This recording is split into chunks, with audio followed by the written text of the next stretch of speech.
In a time when many spiritual institutions chased donations and tax exemptions, Guru Baba stood apart.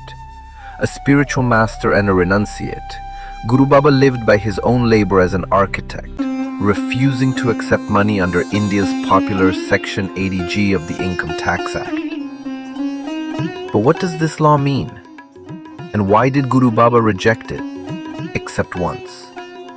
This is the story of discipline, ethics, and the one exception made for a Maharaja who lived like a saint. Section 80G of the Income Tax Act was created to encourage donations to charitable institutions. It allows individuals and companies to deduct donations from their taxable income, reducing their tax burden. But over time, many began to exploit this provision, donating large sums not for service, but for personal benefit. Guru Baba saw this trend early, and so, in a bold move, his trust, Guru Baba Parama Brahma Pitam, let its 80G approval lapse in 1997. Since then, the trust has never renewed it. For Guru Baba, receiving money under 80G meant opening the door to power, influence, and unethical giving. He believed that when spiritual institutions accept donations tied to self-interest or financial gain, their purity begins to erode. Instead, he chose to live simply, earning his living as an architect and remaining aparigrahi, free from possessions and dependency. Over the decades, he consistently refused offers of money, even from wealthy followers, if it came under the veil of benefit. But once, and only once, he made an exception, a royal exception. In 1994, Guru Baba visited Trivandrum, Tora for his first 7-day special darshan program. At the end of the gathering, his coordinators requested him to visit the Travancore royal family. He refused, as he always avoided proximity to power and prestige, believing that spirituality and authority must maintain distance. But after much pleading from his devotees, he agreed, reluctantly, to visit the palace for just 3 minutes. His Highness Uttradam Thirunal Martanda Varma received Guru Baba with deep reverence. As per tradition, they invited him to sit on the swing seat reserved for revered guests. But for Guru Baba, that seat represented status, not simplicity. Without hesitation, before anyone could lay a mat, he took the upper cloth from his shoulder, spread it on the bare floor, and sat quietly upon it. Everyone stood astonished, because it was their first experience of encountering such a renunciate. What he found there surprised him too. His Highness Uttradam Thirunal Martanda Varma and his royal family were humble, simple, and deeply spiritual.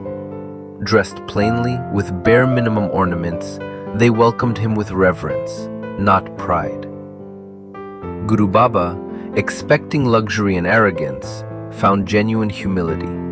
Though he had planned to stay for only 3 minutes, he remained for 3 hours, because Guru Baba came to regard the royal family as living embodiments of the Bhagavad Gita. In 1995, Guru Baba organized an Uttarayana Yagna at the Vanadurga temple in Godalore, Tamil Nadu. As part of it, he intended to give dhanam, sacred offerings, to 666 individuals.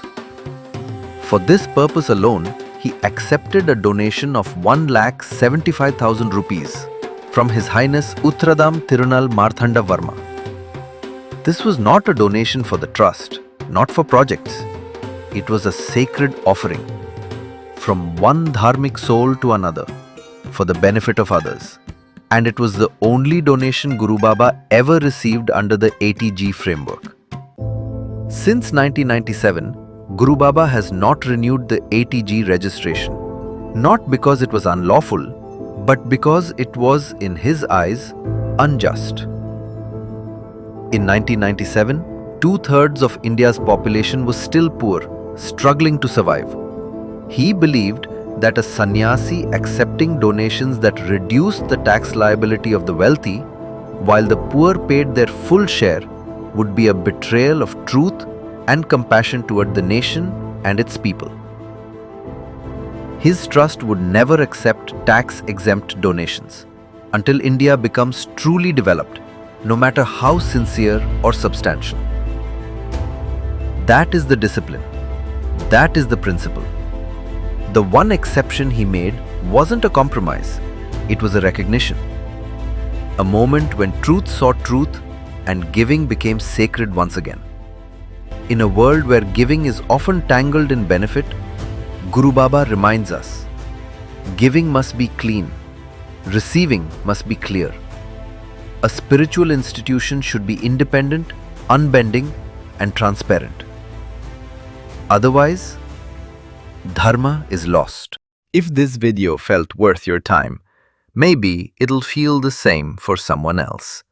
Feel free to like, share, and subscribe.